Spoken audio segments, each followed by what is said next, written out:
Thank you everyone for joining us today for Constangy's webinar, Off the Clock on the Radar, Managing Off-Duty Conduct and Workplace Impact. A couple of housekeeping items before we get started. If you have questions throughout the presentation, please submit them through the chat function. You can access the chat through the toolbar located at the bottom of your screen. Our presenters will leave time at the end to address them. This program is approved for Sherman HRCI credits. We will be sharing those codes at the end of this presentation, so please stick around in order to get them. Lastly, we will be providing a copy of the PowerPoint used during today's webinar and a recording of the presentation. These materials will be sent to you once the recording has been uploaded by tomorrow morning. I'm now going to turn it over to today's presenters, JD Mims and Gary Wheeler. Good afternoon or good morning, depending on where you are. And welcome to Off the Clock on the Radar, Managing Off-Duty Conduct and Workplace Impact. The unofficial title is also Why HR Can't Ignore Nights, Weekends, and Social Media Feeds.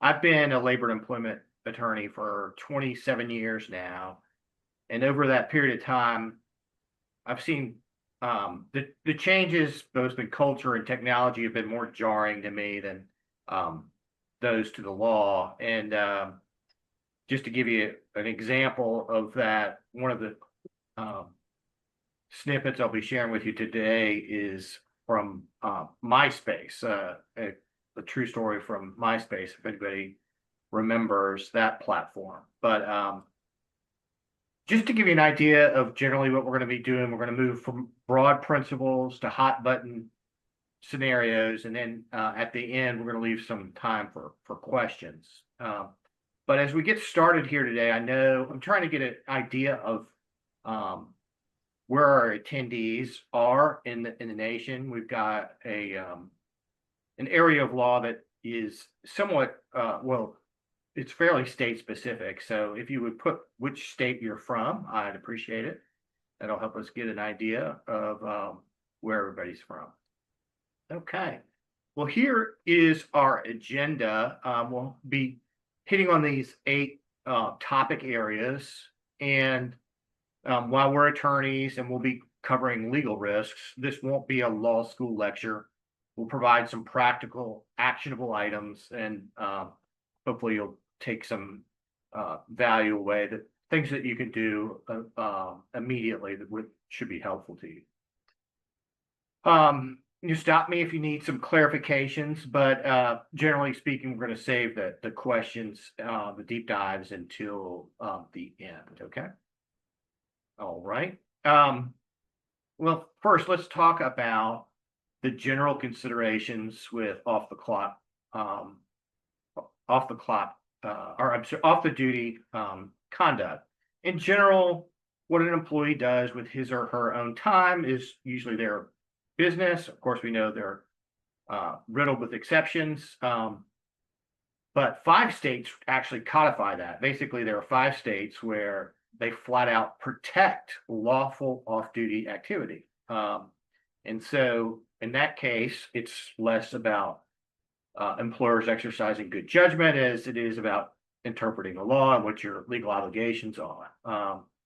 So there are, of course, exceptions to when off-duty contact is people's personal business, and that's why we're here today, quite honestly. So we're talking about a lot of those exceptions here today. As far as the 5 states that actually have statutory protection for employees for off-duty conduct, we've got them highlighted here on the map. Those are California, Colorado, Connecticut, New York, and North Dakota. If you're a multi-state employer, you're probably feeling the biggest pain points in New York and California because those are very populated states.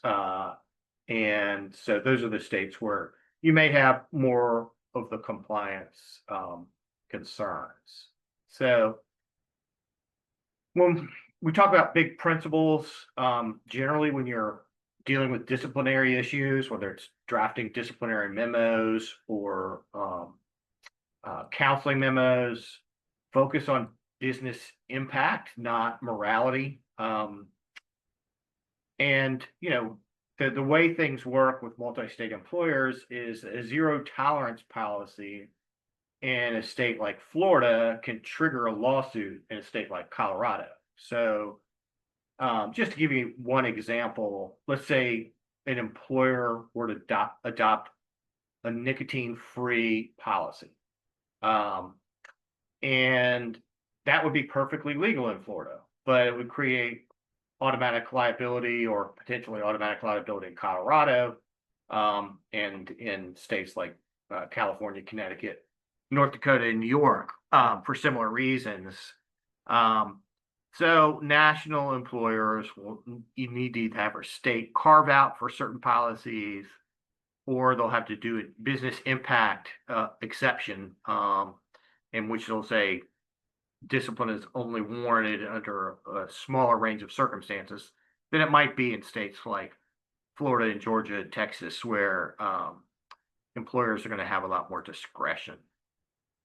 Okay. Well, let's talk about legitimate employer concerns that employers generally have, broadly speaking, about off-duty conduct.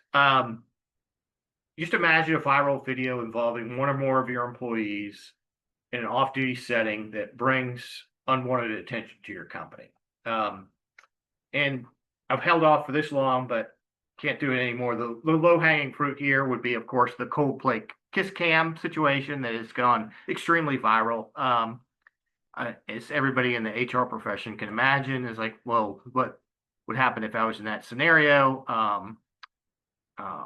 It is, a perfect example of, had the participants or the in that video been not CEO and HR manager, it may have been far less viral than it was. But it does show how that kind of conduct all of a sudden becomes an employer's business, whether they wanted to or not. So, but other examples might be retaining an employee after he or she has a DUI, and then having some kind of accident with that employee later. So anyway, back to the general principles is, one of the kind of mantra that we want to keep in mind is, let's look at severity, recency, nexus to job, and consistency. So how severe is the conduct, off-duty conduct? How recent was it? Is it, so if it's more recent, it's probably more likely to affect the employee's judgment or conduct in the workplace. Nexus to job is, how do we connect whatever the off-duty conduct was to work, or is it connected? And then consistency. Are we applying the standards consistently within the institution? Or if we think we've made a mistake in the past and we should have been more lenient or more strict, then there's no reason to stick to bad precedent. You can break from it, but generally you want to make that known that you are establishing a new standard or a new expectation. And that'll be helpful in having kind of institutional credibility with your employees. Okay. All right. Well, let's talk about some of the considerations that we have between public versus private sector employers. Public sector employers, well, generally they just have more to worry about than private sector employers. Public sector employers have to worry about the First Amendment because there's state action involved. Private sector employers do not have to worry about that. But public sector employers also have efficiency concerns. They're, running a county office. They might be running a tax collector office. Any number of things. They have efficiencies. They're running an operation, complicated operation, just like other employers, but they have to balance efficiency versus speech rights. And that kind of balance is more discretionary on the employer side or on the private sector employer side than it is the public sector, where they have to worry about First Amendment protections. For private sector, most states, the employment relationship is at will, except for Montana. But we need to watch out for those those protections we saw in slide 3 with those 5 states where they explicitly protect lawful off-duty conduct. So basically, if whether you are representing or an HR manager in the private sector or the public sector, there is kind of a uniform message to your organization and your employees is mission first, but process matters. So whether you wear a badge or ship widgets, the organization's mission drives the decision, but only you keep that decision defensible when you follow a disciplined process, like gathering facts, applying kind of a disciplined matrix about whether that qualifies as something that the employer is going to treat as having a nexus to the workplace.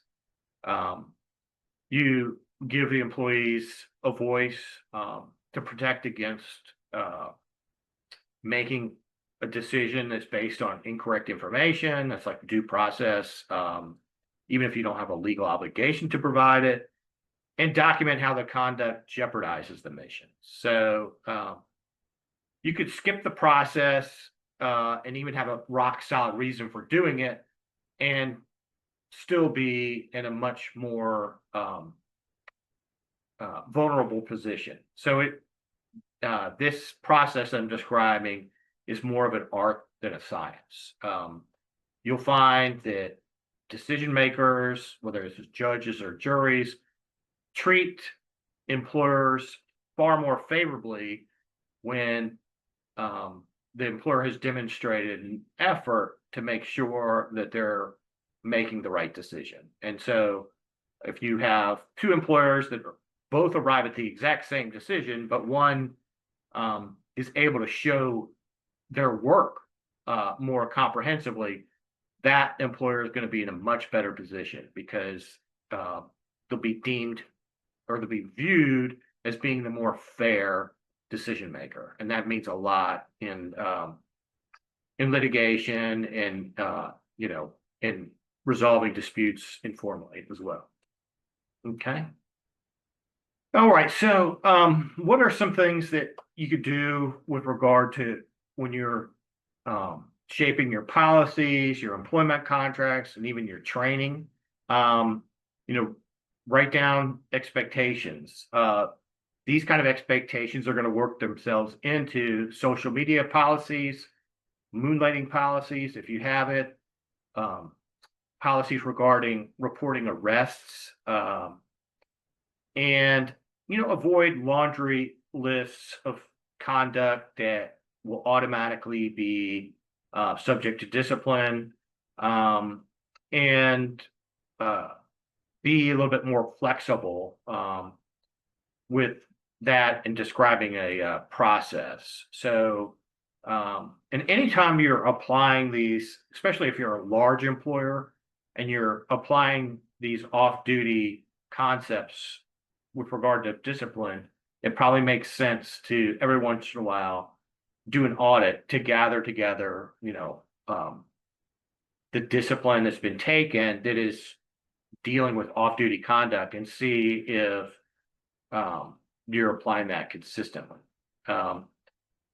Just want to talk about that MySpace example. Had an employer decades ago who had a coworker come in and express concerns about the behavior of an employee, not in the workplace, but they, I guess, were friends or whatever the privacy setting is that allows a MySpace person to see a friend or follower. anyway, that and I don't even remember precisely what the concern was with their online conduct, but when the information was shared with the employer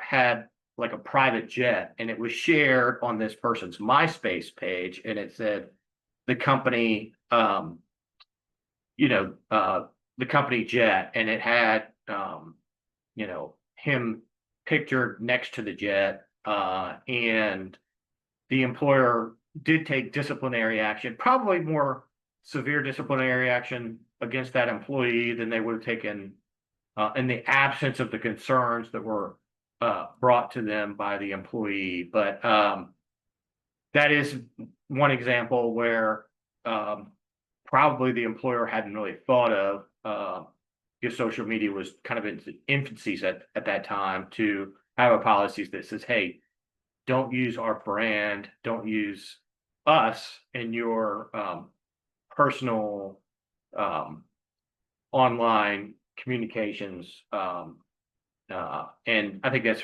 far more likely to happen now, is you're going to have employers uh, have that included in social media policies now. But okay. Now I am going to turn this over to JD, who's going to walk us through some criminal activity issues. Right, thank you so much, Gary. As I think Victoria said at the top, my name is JD Mims. I'm like Gary, an attorney for Constangy in the Jacksonville area. I haven't been practicing for nearly as long as he has. I think it's been 5 years at Constangy, so 5 years doing labor and employment work. But yeah, very happy to be here with all of you. We do appreciate your joining us. I guess jumping right into the actual content. The first type of off-duty conduct we want to discuss today is off-duty criminal activity. For employers, the two most important questions to consider when facing an issue involving an employee's criminal or even possibly criminal behavior are first, whether the employee was merely accused of something and arrested, or was actually convicted of a crime. As we will discuss here in a minute, the EEOC's position on employers considering adverse action based on a employee's arrest is much different than its position on convictions. Secondly, in every case, it's important to look into and consider what the actual facts are that may underlie an arrest or conviction, to see if there's any real or material connection between the conduct and the employee's work. A few factors to consider here would be the nature of the employee's duties, the nature and seriousness of the employee's conduct out of work, and the impact of the employee's conduct on the employer's operation and reputation, as Gary mentioned. The last thing I'm going to touch on, at least in the criminal activity realm, is the Fair Credit Reporting Act, or FCRA, which applies to employers who use a third party to conduct background checks on employees instead of doing so on their own. The FCRA imposes specific obligations on employers who use third parties to do this, which include a rigorous set of notice, disclosure, and consent requirements, both in conjunction with obtaining reports and ultimately taking adverse action against employees because of the information contained in those reports. Gary, if you wouldn't mention shooting over to the next slide.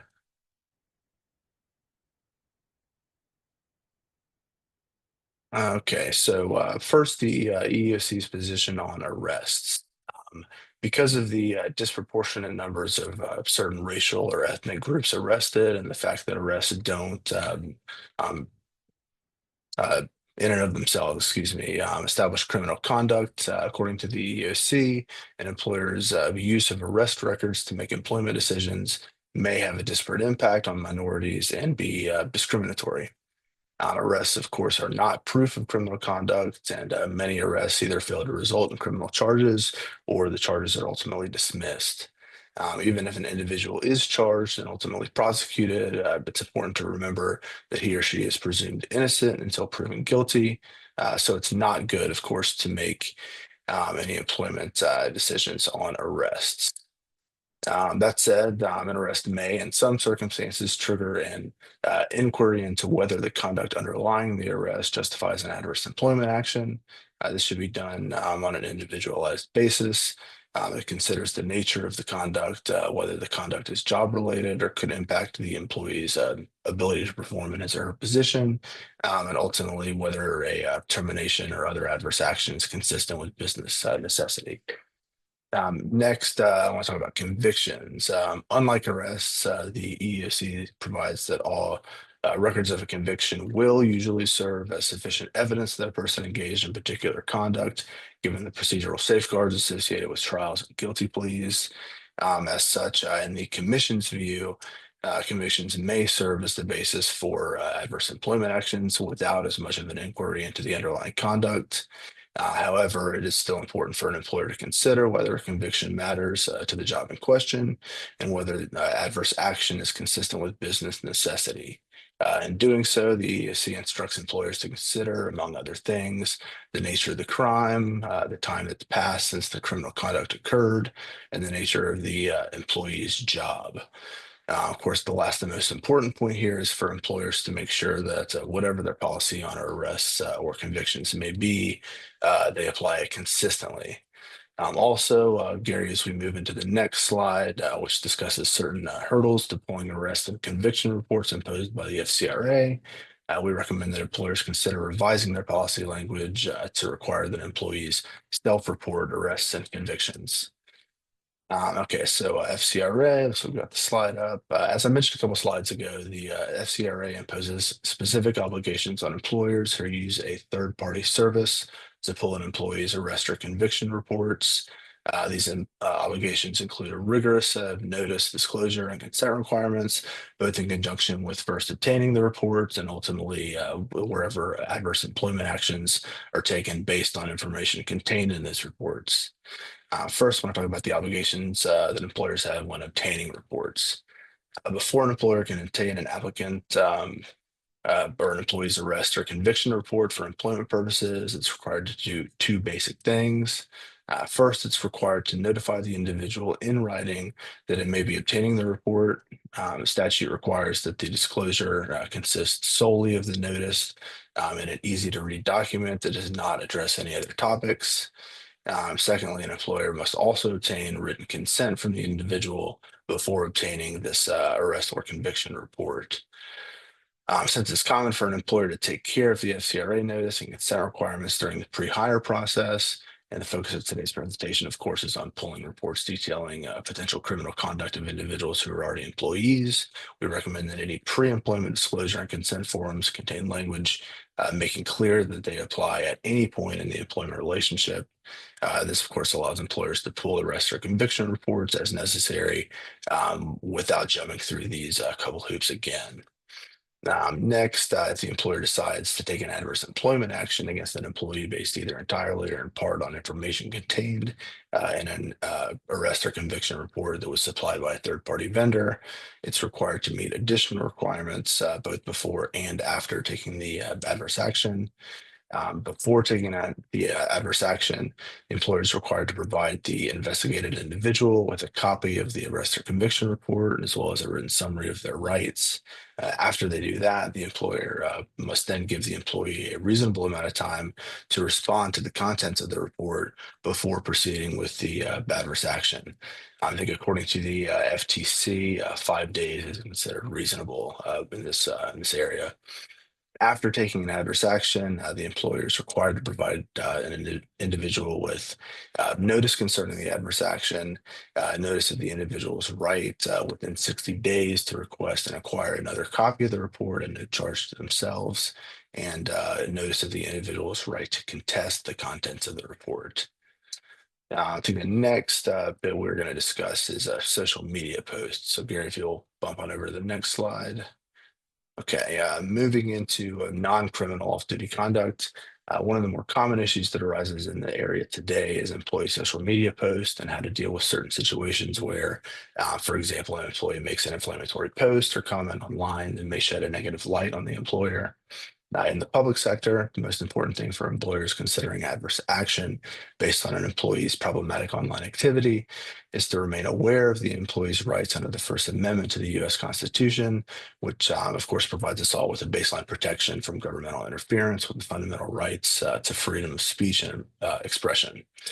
However, there are some exceptions that may allow public sector employers to limit their employees' speech or expression, at least to an extent, based on the subject matter or topics being discussed and the manner in which the speech or expression is taking place. As the U.S. Supreme Court made clear in the 2006 case, Garcetti v. Cabellos, the First Amendment protects public employees' right in certain circumstances to speak as a citizen addressing matters of public concern. Now, since we're focusing here on off-duty conduct and more specifically on employee social media posts, we can assume the employees are posting or doing so in their capacities as private citizens.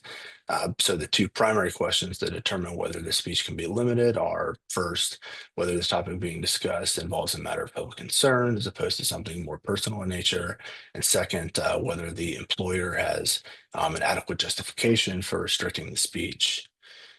In determining whether a public sector employer is justified in restricting speech in a given case, courts generally apply a balancing test, which weighs the employer's interest in providing efficient public service against the employee's interest in making the speech or expression at issue. I think a relatively recent case, or I guess somewhat recent, involving social media that I think illustrates the point well was a 2017 case out of the 11th Circuit called Snipes versus Volusia County. Snipes involved Volusia County, which is a county here in Northeast Florida, the termination of a police officer for making racially inflammatory posts on his personal Facebook page regarding the trial of George Zimmerman for the shooting death of Trayvon Martin. After assuming that the officer's speech would ordinarily be protected under the First Amendment, since it was made in the officer's capacity as a private citizen and involved a highly publicized matter of public concern, the court weighed the competing interests at issue and ultimately concluded that the county did have a right to terminate the officer because his posts undermined public confidence in local law enforcement, which outweighed the officer's interest in making the statements. And now I'll let Gary discuss a few other kind of more generally applicable considerations in the social media realm. Thanks, JD. So let's talk about some real more practical aspects of dealing with social media posts and the employer and HR's role in investigating that. So, for example, one question comes up is, how did you learn about the social media post? It's an issue of concern. Many times it's a coworker of the person who works with them and has they're friends with them on Instagram or Facebook or one of the social media platforms, and they bring you something of concern. First of all, note at this point, an employer may have been happy to not be in the middle of this dispute. Unfortunately, now the employer at least is temporarily. And just know that if you're gathering information, it's important to get screenshots about the dates, time, and larger context when this information is being shared with you, because 2 or 3 days later, when you want to dive deeper into those kind of issues, that that information may not be available. For example, if there's a disagreement or a conflict between two employees, the one that had the offensive or post may remove the other person. They may set their privacy settings in a way that no longer have access to that information through that employee. And so it's important to act promptly and get that information so you don't lose the context that you had at the beginning of the investigation, because things can happen and you as an employer don't have control of those privacy settings. The employees who are being reported on or are doing the reporting do have that information. Okay, so anyway, the next issue, one of the big issues that comes out is fraudulent leave issues.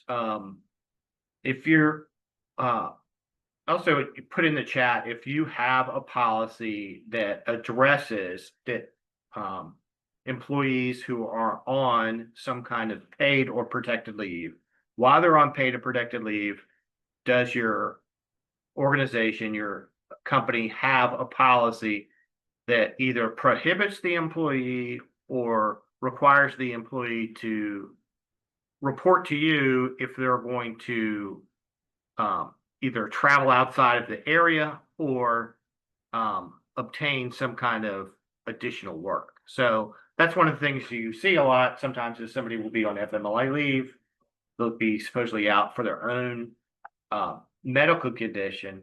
And someone will say, hey, I saw them, running a business. They were, cutting lawns. And so they were out doing, heavy physical activity, but they may have been helping the family business to make some additional money while they were either on paid or protected leave with your company. And that would be a fraudulent leave issue that whatever reason you were provided for them being out on leave may not be honest. It may be, fraudulent. And in those cases, employers can and have taken action against the employee for those kinds of issues, things that wouldn't have otherwise come to the employer's attention had it not been for possibly this social media post. Okay. All right. Political speech. Sometimes there's an overlap of political speech and speech that's protected under the National Labor Relations Act. If an employee were to complain about his or her wages or terms and conditions of employment, and they were to do that with others, which, social media almost always involves others, then much of that could be protected. We've even seen cases where, an employer will like a post that will say, so-and-so organization, basically your company, they don't care about their employees, and their pay is terrible, and somebody will hit the like. That is not something, that is protected speech under the National Labor Relations Act, even in a private sector setting. And if an employer were to say, hey, I'm going to take disciplinary action against you for doing that, you would likely run afoul of the National Labor Relations Act. So there could be whistleblowing activity that might happen on a social media platform where somebody complains about the conduct of your organization and does it in a broader context on a social media platform. On the other side, an employee could share some personal information about a coworker that shouldn't have been shared, that they wouldn't have otherwise had access to, but for working for you. And they share that information on social media, and that is, that's very problematic and should be grounds for discipline, especially folks who work in HR or have access to medical information regarding employees. This is an area of deep concern for employers if they have employees that have a trusted position with an organization and then are abusing that trust by using it in maybe a personal vendetta that they have against somebody on social media. Okay. All right. So I think this is back to you. I'm sorry. Is this back to you? Yes, for JD? that slide right there. Yep. All right. Thank you, Gary. Yeah, the next topic we're going to cover is employee drug use. As we did with the social media slides, I'm going to cover public sector considerations first before Gary kind of touches on a few considerations that are more generally applicable after that. In the public sector, pre-employment and random drug testing should generally be limited to employees manning positions in which there is a special need to test Here in Florida, those positions are specifically identified in the state's Drug-Free Workplace Act, which provides a list of quote safety sensitive positions. Other states may call those positions something else. They have seen mandatory testing positions or special risk positions. But generally speaking, statutes are all pretty much written to cover any kind of positions in which a drug impairment would normally constitute an immediate and direct threat to public health or safety. A couple examples of the positions kind of falling under this umbrella would be positions that require the employee to carry a firearm, positions that require an employee to perform life-threatening procedures or work with confidential information or documents pertaining to criminal investigations, those working with controlled substances, or those, generally speaking, at least, which a momentary lapse in attention could result in injury or death to another person. One last note that's important for employers in the public sector to consider is that it is a Fourth Amendment violation for an employer to test without what's called reasonable suspicion. Kind of a few points here. Reasonable suspicion requires a specific objective and articulable facts that an employee is using or has used drugs. Testing needs to be conducted close in time to the circumstances giving rise to the reasonable suspicion, and reasonable suspicion needs to be documented. And now I think Gary's going to talk a little bit about medical marijuana in the next slide. Okay, thank you. Yeah, so um, each and every year, more and more states are um, either making marijuana legal for recreational use or at a minimum making it legal for a medical purpose. And Florida recently declined to make marijuana legal for purely medical or I'm sorry, purely recreational reasons, although it is for a number of years has been lawful if you get a medical card, which it's not that difficult from what I understand. When my kids were going to school, I think one of the first emails they got was from, doctors saying, come here for your marijuana card. And it was a small fee and you could get it for virtually anything. So it brings up an issue with regard to, well, what can employers do with their drug and alcohol policies, and particularly, whether or not they do testing or not, it becomes an issue. It's more of an issue if they do testing, but federal law still makes marijuana is a Schedule I drug, and it's so even in states where where marijuana is lawful and recreational use, you can still have a policy that prohibits use of marijuana to the extent that it would impact their conduct at work. And so, and you can certainly test for it. I do understand that testing for marijuana is maybe more problematic than testing for other kinds of drugs because it stays in the system longer. And so it may be more difficult in a setting to show that the employee was impacted negatively at work when they may have used the marijuana 2 or 3 days before on a long weekend or something like that. But anyway, it is important that the medical review officer in a case where you have testing knows how you treat marijuana under your policy. And that way, if you've recently decided you're not going to test for it, they can drop it from their screening, or flag it if you're going to continue to use it. But under Florida, for example, which is a state that allows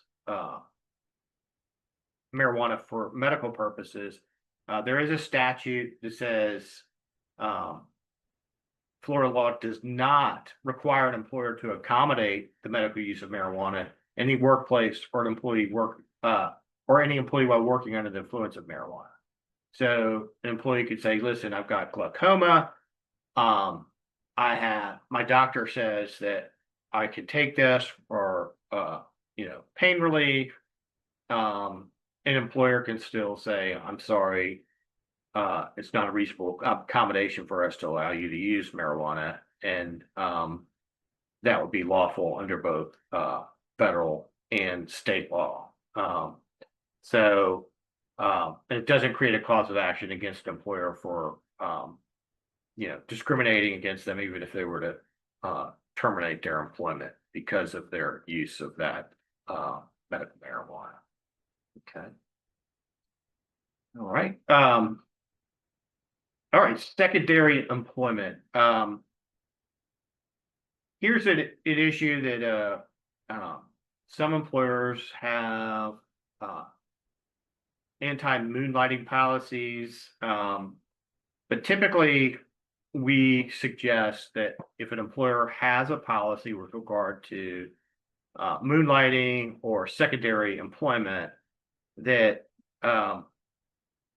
the employees be required to disclose that employment and seek permission to have that work arrangement at the same time, rather than an outright prohibition.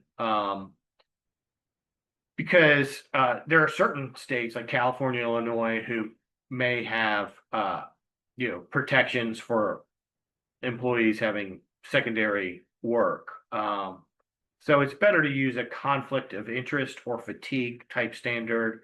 Conflict of interest would be, if you're could be in any number of things. If you're working for a vendor of the company, it might be a conflict of interest. Or it could just be a fatigue issue. It's like, this is a safety sensitive job and it's a 40-hour week plus overtime hour job. And if you have some other job that is fairly demanding on you, an employer may have a reasonable apprehension that that employee would be fatigued at work and could say, listen, you can't keep both jobs. You're going to have to choose one or the other. That's what our suggestion is with regard to secondary employment, is instead of having an outright ban, require disclosure of it and then make a decision. Of course, you should have a standard in mind to, how you're going to decide what a conflict of interest is and what would be fatiguing. So it can be uniformly applied, over several months by potentially different members of your HR team. Okay. All right. Let's talk a little bit about holiday parties. Holiday parties, these are employer-sponsored activities. It's basically, this is really more on duty. I mean, if they're employer-sponsored, people are at work. It's a different setting. If you've got a holiday party, especially if you're providing alcohol or allowing alcohol, can be, a dangerous situation. It's a good time to remind employees about the anti-harassment policy, the reporting procedures involved.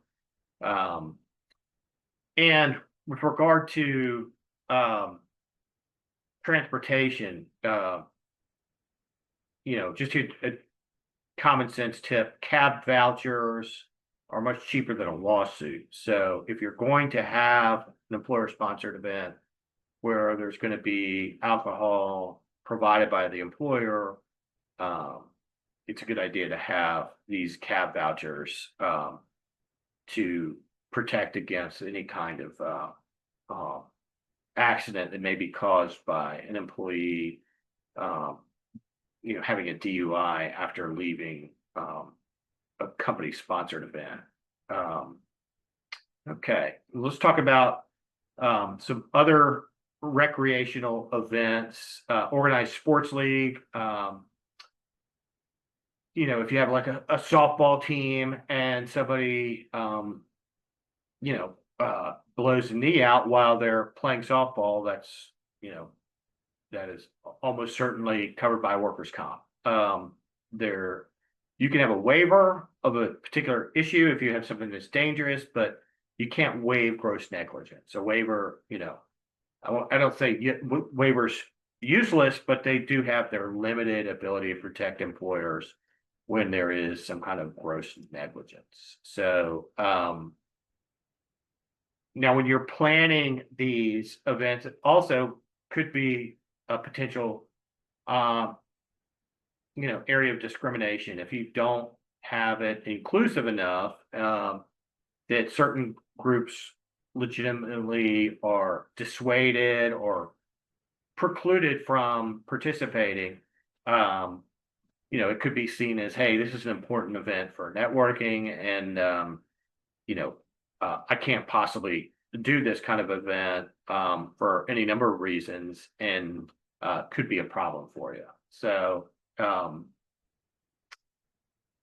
we move on to the next slide. Is okay. State law variations.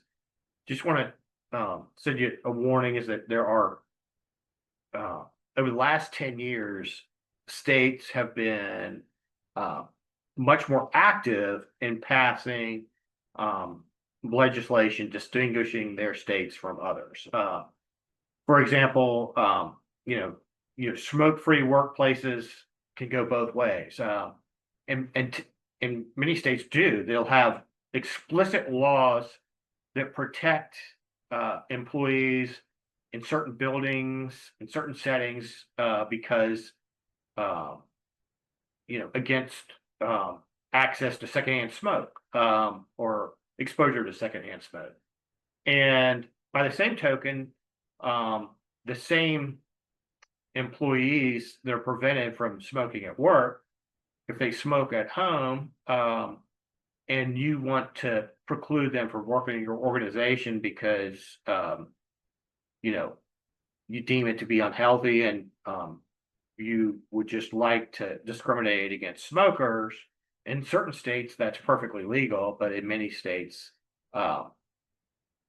Connecticut, New York, California, it would be unlawful to do that. And there are certain states that have political activity protections. So if somebody wants to be a poll watcher, for a particular party, or they have protections in places like Connecticut, in New York and North Dakota. On the other hand, is if there are certain states that have firearms protection. Basically, if an employee wants to bring a gun to work, they can keep it in states like Florida, Texas, and Oklahoma, as long as they keep it in their locked vehicle in the parking lot, locked within the vehicle in a glove compartment or a center console. That's specifically protected. And so, and if an employer were to find out that an employee has, a gun on property, but it's complying with those legal protections, it would be unlawful or problematic for the employer to take disciplinary action against them in those states. And it would be perfectly reasonable in other states. So just when you're putting together your employee handbooks, you make sure that you have the supplements, and use those supplements as a way of training your HR staff, so they know when they apply different policies that certain policies may need to be applied differently in different states because of separate legal protections. Okay. All right. Okay, well, let's move on to questions now. Got a few that I want to cover.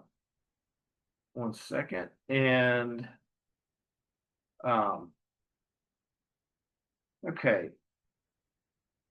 JD, you want to take this question about on arrest, from Sarah, about Yeah, I think Sarah actually said a couple questions down from that she was having to jump off. So I will Okay. pull it off on that. I was going to follow up Okay. with her All right. independently. I think the next question that I saw was from Jason Lee as to kind of what the difference would be between the assessments of employee arrests and convictions. I believe that's in reference to the EEOC's position on employers considering adverse action based on an employee's arrest versus the EEOC's position on employers considering adverse action based on employers or an employee's conviction. The difference in the EEOC's position is basically just the kind of weight or the credence that can be given to the fact that an arrest has occurred versus the fact that an employee has been convicted of a crime. A conviction is sufficient in and of itself to support an adverse employment action, since the fact that the conviction has occurred, but itself says that the conduct did occur, whereas an arrest is generally not, because of course we are innocent until proven guilty. So I think that was what Jason was talking about. Hopefully that cleared up the question. Okay. All right. The next question is regarding a fair chance hiring law. It's apparently it's a Gainesville municipal law. And the question, so this question is it has wider application. So if you're not in Gainesville, it might be helpful to understand is that municipalities have they have their own sometimes ordinances or protections that they have for employees. Now, in this case, this question applies here. Is that the question is, does this apply to all employees because the workplace, the employer is located in Gainesville, or is it just to those employees in the city?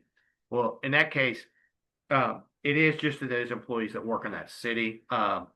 The municipality doesn't have the ability to control an employer, even if the employer works in the, is located in the city with their with employee, a relationship that isn't entirely based in that city. So that's an important deviation, because we have occasionally you'll see states that will outlaw local entities from making laws that are different from the states. In some cases, you don't have that. And you'll see that with leave protections. You'll see a lot of municipalities will have paid leave that will be stronger in a particular locality than it is in the state, and require paid leave either for more days or to cover more people than would be covered under that state's leave laws. So good question though. Okay, so not part of the leave policy, but other policies that require reporting travel and other jobs for potential conflicts of interest. Okay, I'm sure that. Yes, we sending slides afterwards. Yes, yes. Okay. Okay, can you address the best way to address off the clock work, not taking lunches that they want to do?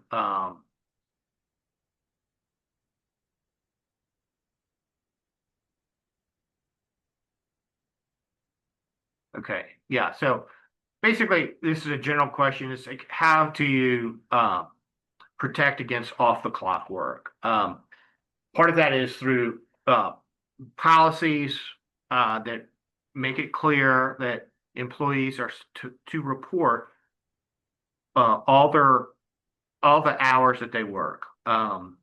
If an employee is non-exempt, that is an hourly paid employee, you want to know what that employee's schedule is. Now, if there's flexibility built into that schedule, then the policy needs to cover that situation. It's like, are you going to allow the employee to work overtime or beyond the hours that they're scheduled to work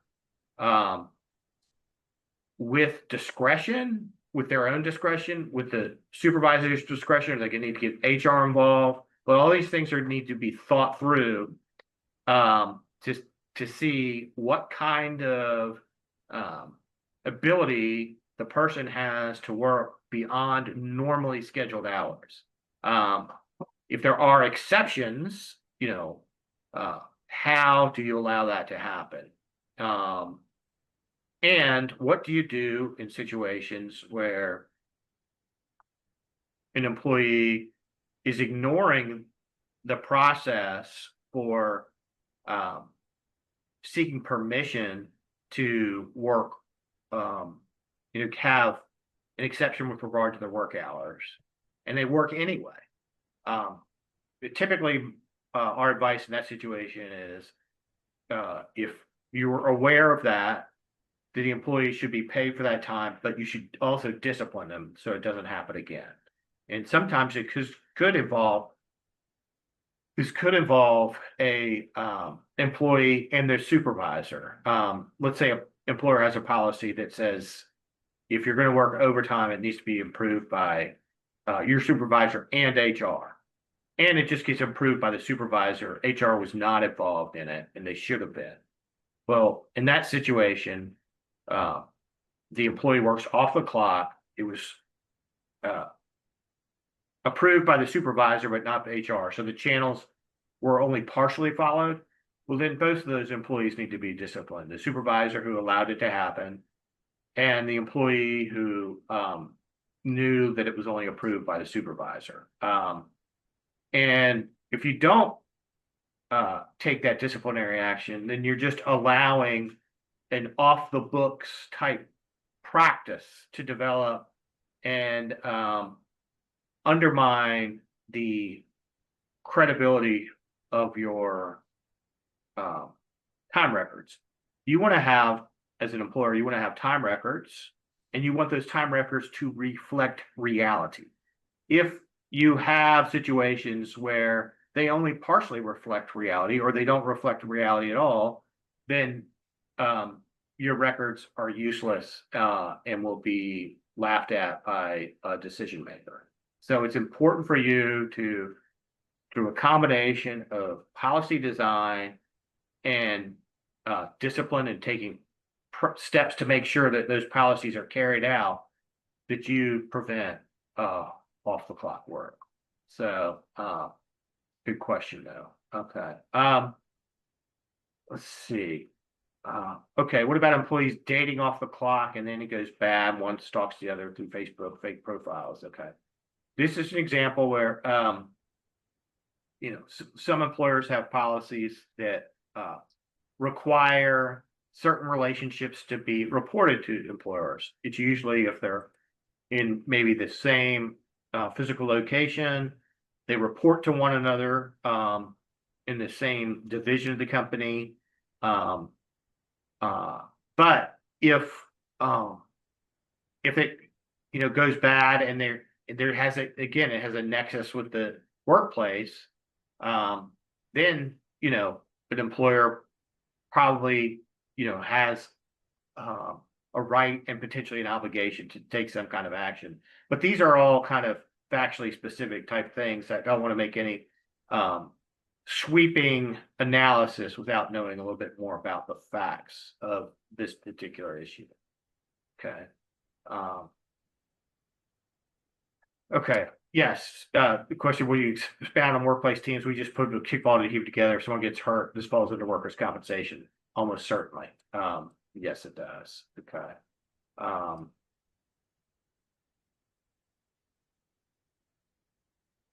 Yes. In Georgia, there's no fence around the parking lot. We have a security guard, but we don't have a security guard. Our employees told around to have weapons locked in the vehicle. I'm not familiar with Georgia's